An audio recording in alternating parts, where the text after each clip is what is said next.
जय श्री कृष्ण दोस्तों। आइए सुनते हैं भक्त और भगवान के रिश्ते की एक सुंदर सी कहानी। भगवान श्री कृष्ण का एक बहुत बड़ा भक्त हुआ, लेकिन वो बेहद गरीब था। एक दिन उसने अपने शहर के सबसे बड़े गोविंद गो धाम की महिमा सुनी और उसका वहां जाने को मन उत्सुक हो गया। कुछ दिन बाद जन्माष्टमी आने वाली थी, तो उसने सोचा कि मैं प्रभु के साथ जन्माष्टमी गोविंद गोधाम में मनाऊंगा। लेकिन गोविंद गोधाम उसके घर से बहुत दूर था। जन्माष्टमी वाले दिन वो सुबह ही घर से चल पड़ा। उसके मन में कृष्ण भगवान को देखने का उत्साह था और वो मन में भगवान के भजन गाता हुआ जा रहा था। रास्ते में जगह जगह लंगर और पानी की सेवा हो रही थी।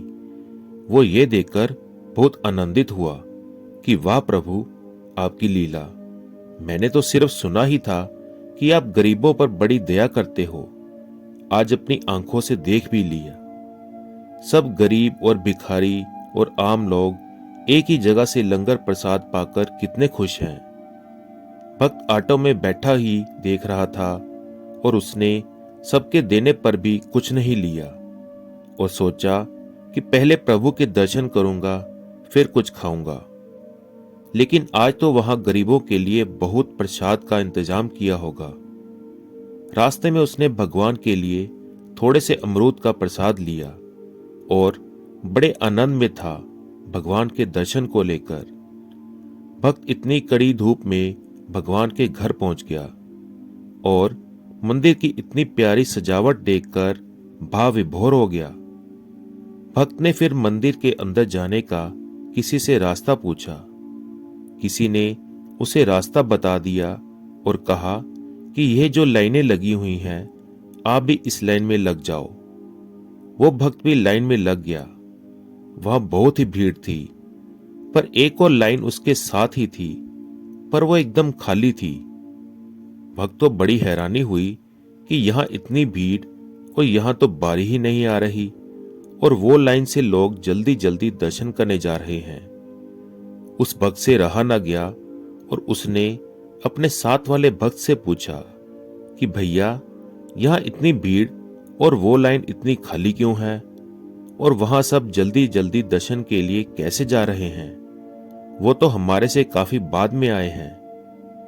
तो उस दूसरे भक्त ने कहा कि भाई, ये वीआईपी लाइन है जिसमें शहर के अमीर लोग हैं। भक्त की सुनते ही आंखें खुली रह गई। उसने मन में सोचा कि भगवान के दर में क्या अमीर और क्या गरीब, यहां तो सब समान होते हैं। कितनी देर भूखे प्यासे रहकर उस भक्त की बारी दरबार में आ ही गई और भगवान को वो दूर से ही देख रहा था और उनकी छवि को देखकर बहुत आनंदित हो रहा था। वो देख रहा था कि भगवान को तो सब लोग यहाँ 56 भोग चढ़ा रहे हैं और वो अपने थोड़े से अमरूद सबसे छुपा रहा था। जब दर्शन की बारी आई तो सेवादारों ने उसे ठीक से दर्शन भी नहीं करने दिए और जल्दी चलो कहने लगे। उसकी आंखें भर आई और उसने चुपके से अपने वो अमरूद वहां पर रख दिए और दरबार से बाहर चला गया। दरबार के बाहर ही लंगर प्रसाद लिखा हुआ था। भक्त को बहुत भूख लगी थी, तो सोचा अब प्रसाद ग्रहण कर लूं। जैसे ही वो लंगर हाल के गेट पर पहुंचा तो 2 दरबान खड़े थे। वहां पर उन्होंने इस भक्त को रोका और कहा कि पहले वीआईपी पास दिखाओ, फिर अंदर जा सकोगे। तो भक्त ने कहा कि ये वीआईपी पास क्या होता है, मेरे पास तो नहीं है।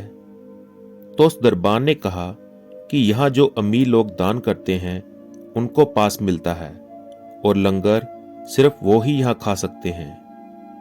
ये सुनकर भक्त की आंखों में इतने आंसू आ गए और वो फूट फूट कर रोने लगा और भगवान से नाराज हो गया और अपने घर वापस जाने लगा। रास्ते में वो भगवान से मन ही मन में बातें करता रहा और उसने कहा कि प्रभु, आप भी अमीरों की तरफ हो गए, आप भी बदल गए। प्रभु, मुझे आपसे तो ये आशा न थी। और सोचते सोचते सारे रास्ते रोता रहा। भक्त घर पर पहुंचकर रोता रोता सो गया।